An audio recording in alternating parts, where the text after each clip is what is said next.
وقل رب زدني علما.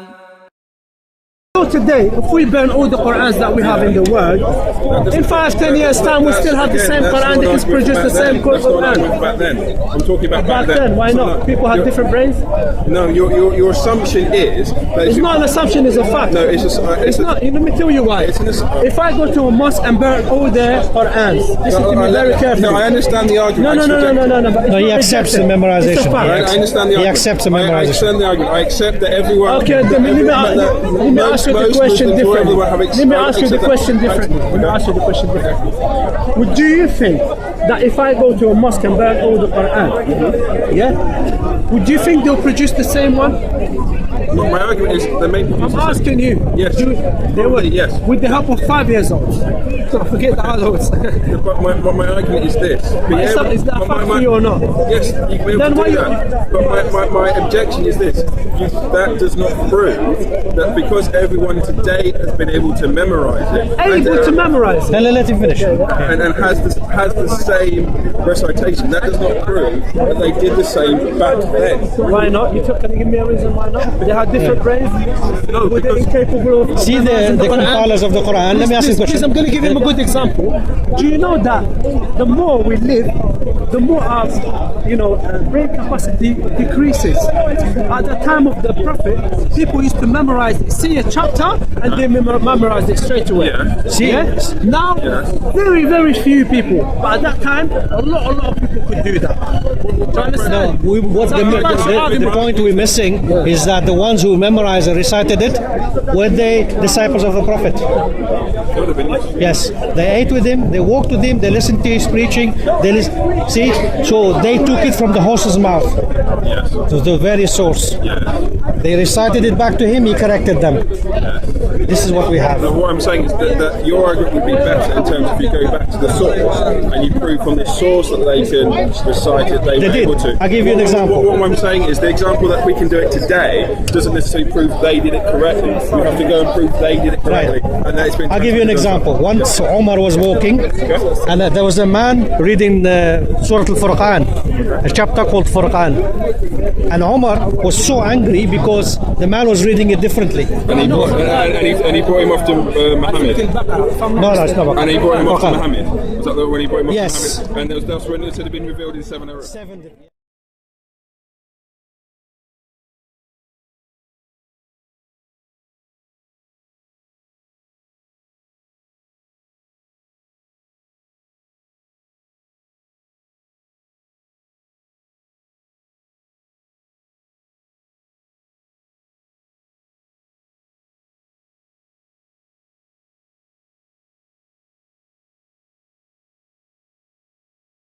So there's an issue I have with that. When the Quran was standardized by Uthman, wasn't the 7 Arab standardized to what? He standardized it to the language Muhammad read it. So you had those 7 Arab. Yeah, which is acceptable. Which is, I accept they're acceptable, but I'm saying when Uthman standardized it, has he not standardized it to one, removed it? Listen, the one who has standardized this is the son-in-law of the Prophet, son-in-law, married two of his daughters, one after another. Right. So it's not any Tom, Dick and Harry. What I'm saying is, when he standardized it, he took it back to the original way the Prophet read it. So in that, would you say then he's put it back to 1 Arab as opposed to 7? What we can do, he standardized it to the original. What I'm saying is, okay, we've got it down to 1. That's fine, I can accept but that. the 7 are acceptable. All 7. But we don't know what they are. Memorize it, not just one harf. I'll give you an example. How do we know what they are? Okay, we have all this. I'll give you a couple of examples. Maybe okay, I'll give you an example. So, for example, in Surah, friend of mine knows the Quran in 7 huruf. He memorized the Quran in 7 huruf.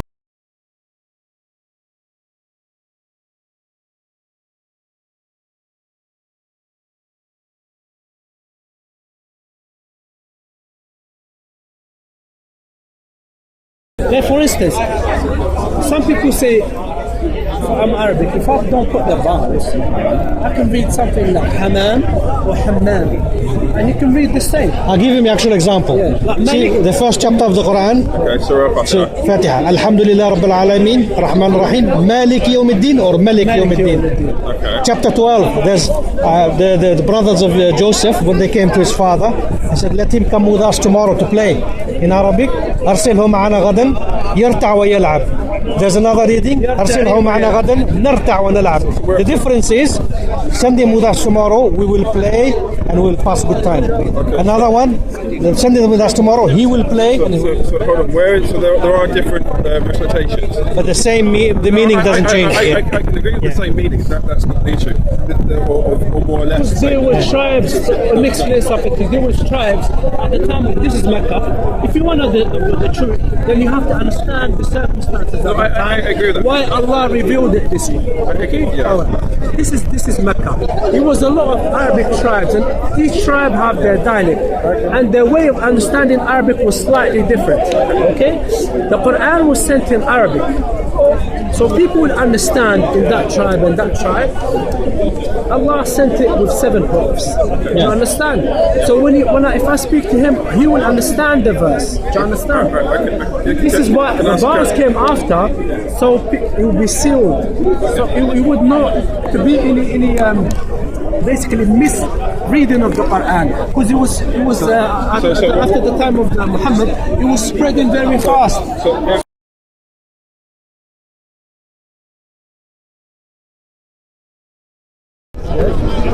The apostle whom Jesus loved, that's who he's identified as. Sorry, does it say that in the Bible? That's That John is the disciple, does it say it? the writer. According to John. This is the Bible. Yes, if you don't know, it's according to John, according to Mark, according to Luke. Are we going to go with truth and so we can both understand? What is truth? First of all, Let him finish. Let me. I say half my point and then you. No problem. jump in. No, I let me know understand you're when passionate. But yeah, as in we have John.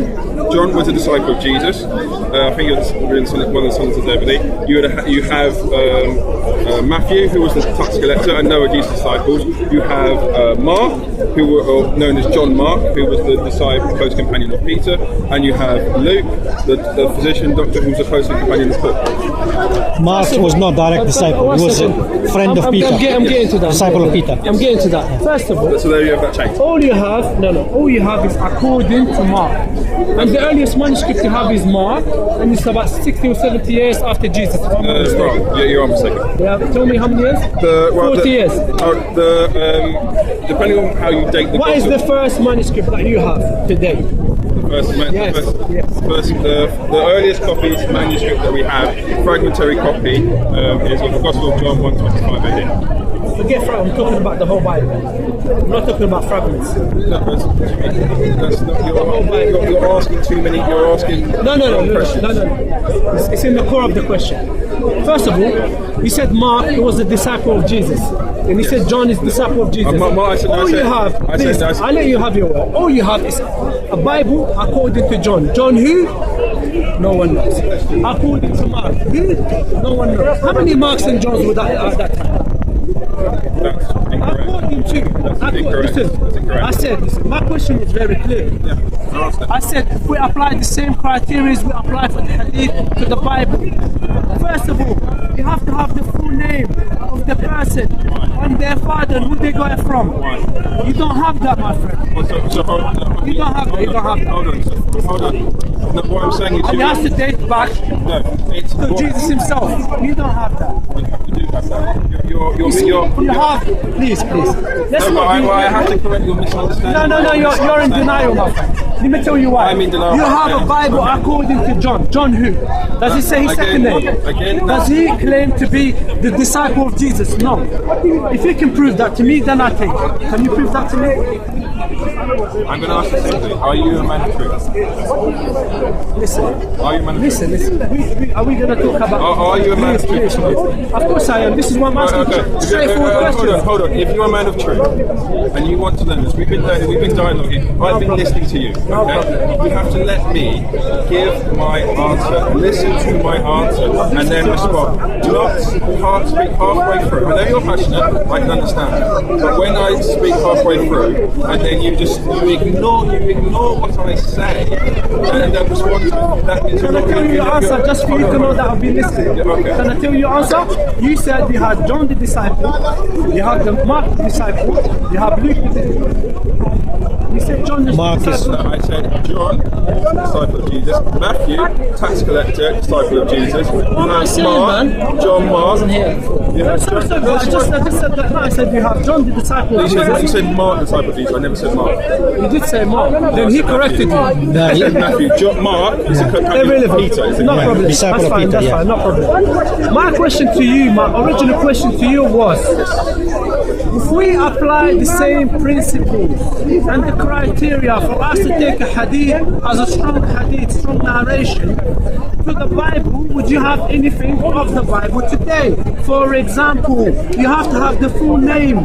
The name, the person that writing the narration has to claim, present himself. This is me saying, this is my witnessing of the hadith. This is my account of the hadith or of the narration. All you have is the Bible Hold on. according to John. Hold on. According, not even John said, I'm John. Listen, if you write a letter, he said, kind regards, Mr. and you sign underneath it. Do you understand? You have a book coming out of nowhere, according the Bible, according to someone.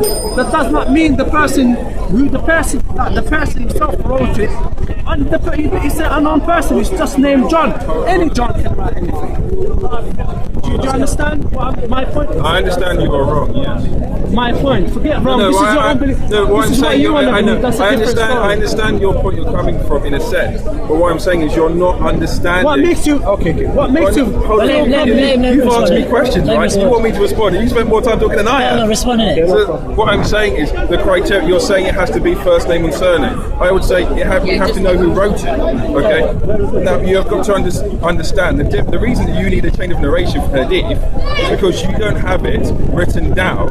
Alright, do you have the hadith written? Let me It was finish my written question. down as a come. Alright, do you have all the hadith are written down? He at the time of told them the not to write it, the Prophet, Prophet? yeah. A lot of it. So why do you need a chain of narration if you already have it written down at the time of the Prophet? You still need to have chain of We need to narration. legitimize it. We're not like you taking anything from anyone. Yeah. No, we're not taking anything This is from a matter anyone. of faith.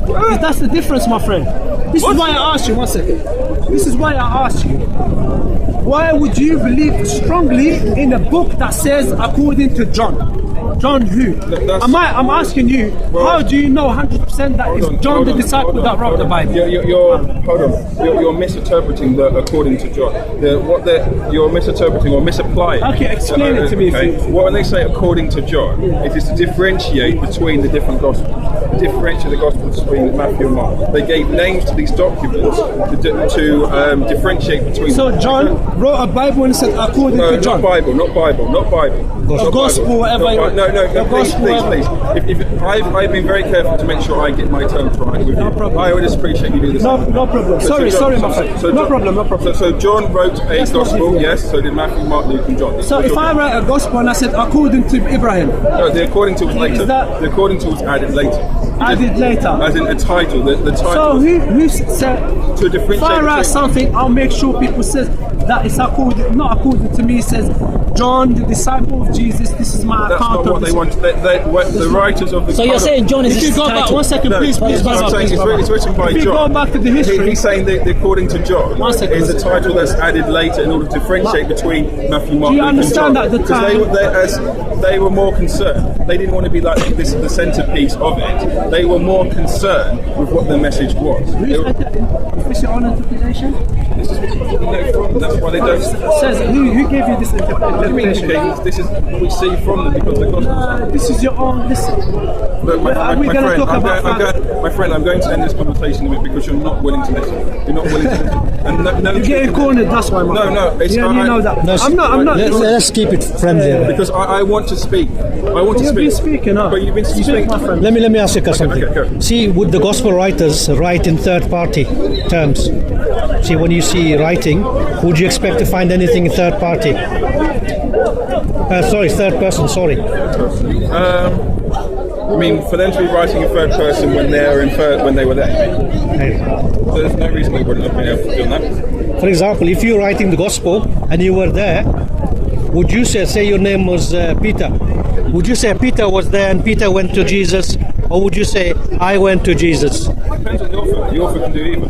What would be the more apt, or the one you would expect You can use from an eyewitness? It depends on what the eyewitness is wanting to do, because they can't. When we see thing with Luke, because Luke wrote both Luke and Acts. One thing we see with Luke is that throughout his gospel, it's all in third person, because he wasn't there. No, it's not. Hold on, let me finish. How does it begin? Hold on, let me finish. Yeah. As in, the events that we see are narrated in third person in terms of he wasn't there. As you're right, he begins that I've undertaken an account for what he's going to do, but all his accounts of what Jesus does are all in third person. When we get all same. Hold on. When we get to Acts, and I think it's from Acts 16 onwards, we see from 1 to 16, it's all in third person. From 16 onwards, it switches to first person. Rather than saying they did this, they did that, it's just we did this, we did that. So Luke, from his perspective, narrates stuff that he wasn't there in third person, and then switches to first for his. The others, there's no reason why, although them being there, they cannot narrate it in third person. There's no reason, Right, so but then that throws in the suspicion that somebody else wrote it. No. It does. Especially at that time, somebody used to write and attribute that to their teacher. I just want to finish my point. And if they were going to attribute to the teacher, why would you attribute Mark and Luke? Why would you attribute them to them? Why would you not? Because if you No, Luke I can understand. Luke, because he begins by saying I. Peter. Yeah. Peter. Because you're what you're getting at, what they used to do sometimes is someone wrote something and they wanted it to be kind of given more authority. They'd use a name. No, I'm referring to Matthew chapter 9 verse 9, for example. Yeah. Because you said Matthew was a tax collector. Yes. Matthew chapter 9 verse 9, he says, Jesus... Matthew narrates a purpose. Yeah. That's it. I just want to finish my point. But the emphasis is here that it would have been more impactful if he said... You're making an assumption. Okay, it's not an assumption. Because if I was there as an eyewitness, direct eyewitness, has more impact... Why can the eyewitness not choose to write in third person? That's what I'm saying. You're assuming he has to write in first person. One more point that I need to make, and I'm going. Okay. At the time of the gospel, when they wrote the Gospels, when people used to write down, in the history say, any little book, they used to put their name underneath and say, this is me who wrote the Bible. Of course, 1,000,000%, I can prove that to you. So you're telling me... At that time, history books, listen, when they used to write history books, the Greeks or the Jews, they always put their name, this is me first, then they used to put basically... You have to concede they're anonymous, your scholars are saying. Why the Bible didn't have the same? What all anonymous means is that within the text, they don't say who they are. That's what it means. I agree the Gospels are anonymous, but the way that anonymous is used is incorrectly. When people say anonymous, it means we have no idea who wrote it. If they had no idea who wrote it, why on earth? Having an idea and having a fact is different. No, but as in a big difference. Trust me. This is why I asked you that question.